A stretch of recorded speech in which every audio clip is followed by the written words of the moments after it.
Tonight, with Syria convulsed in revolutionary chaos, its neighbor Israel taking decisive action.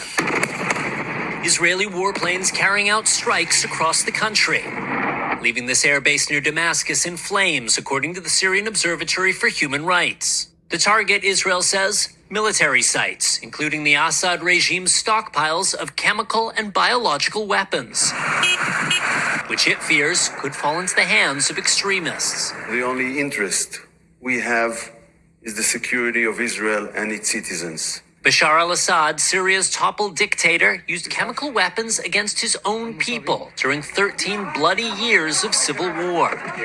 President Obama threatened strikes in response. A red line for us is we start seeing a whole bunch of chemical weapons moving around or being utilized. But didn't follow through. While President Trump mounted 2 waves of attacks during his first term. Israeli forces are also moving in on the ground, first capturing a buffer zone between Syria and the Israeli-controlled Golan Heights, and then edging troops further into Syria itself. There was never any love lost between Israel and the Assad regime, but for 50 years, this was Israel's quietest border, and the Israeli government is determined to try to keep it that way. Syrians fear Israel is taking advantage of their weakness to capture territory. Israel annexed the Golan after its military victory against its Arab neighbors in the 1967 war. But Israel today insisting its aim only to prevent chaos in Syria spilling over. I emphasize it is a very limited and temporary step we took from security reasons. The state of Israel and rebel-led Syria now uneasy new neighbors. And Raf Sanchez joins us now from Tel Aviv. Raf, do we have any sense of the rebels' attitude towards the state of Israel? So, Ellison, the main rebel group, Hayat Tahrir al-Sham, known as HTS, is a Sunni Islamist group. It has its origins in al-Qaeda. That is not an ideological profile that is friendly to Israel, to say the least. On top of that, you have the leader of that group, who is probably the single most powerful man in Syria right now. His family is originally from the Golan Heights. They were displaced by Israeli forces in 1967. That's why he goes by the pseudonym, the nom de guerre, al-Jolani, which literally means in Arabic, from the Golan. So he has personal animus or reasons for personal animus towards Israel. All of that said, HTS has been very eager to telegraph moderation to the world. They have not been making threats towards Israel. They do seem more interested in domestic governance inside of Syria rather than international jihad outside of it. And there is this irony here that Israel and the rebels share enemies, Iran, Hezbollah, and part of the reason the rebels were successful in overthrowing Assad is that Israel had done so much damage to both Iran and Hezbollah over the last year or so.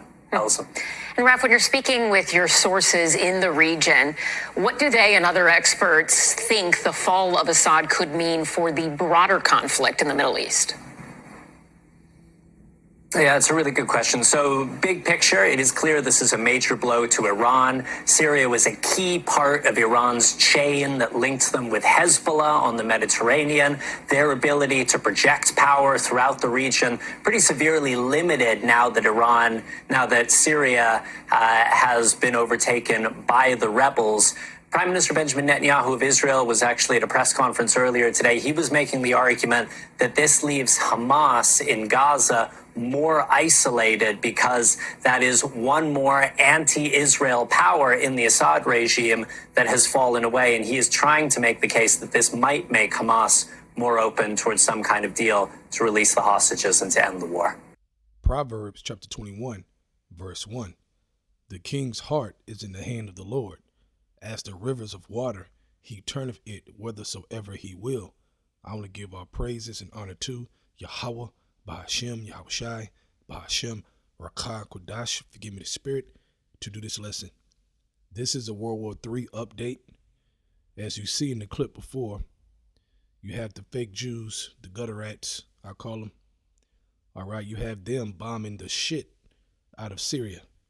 Okay, right after the rebels took over, which we know the U.S. Okay, and those gutter rats are responsible for all this. Okay, it's a setup. They obviously set it up. Okay, and right after Assad fled, Assad military, okay, the Assyrian military put their arms down, all right, and they fled. After that happened, all of a sudden now you got these fake Jews bombing the shit out of Syria, okay, hitting, targeting over, I think they said 250 to 300 targets, okay, and as you hear in the clip, some of those targets were military arsenal, military bases with bombs and weapons and different weapons on it.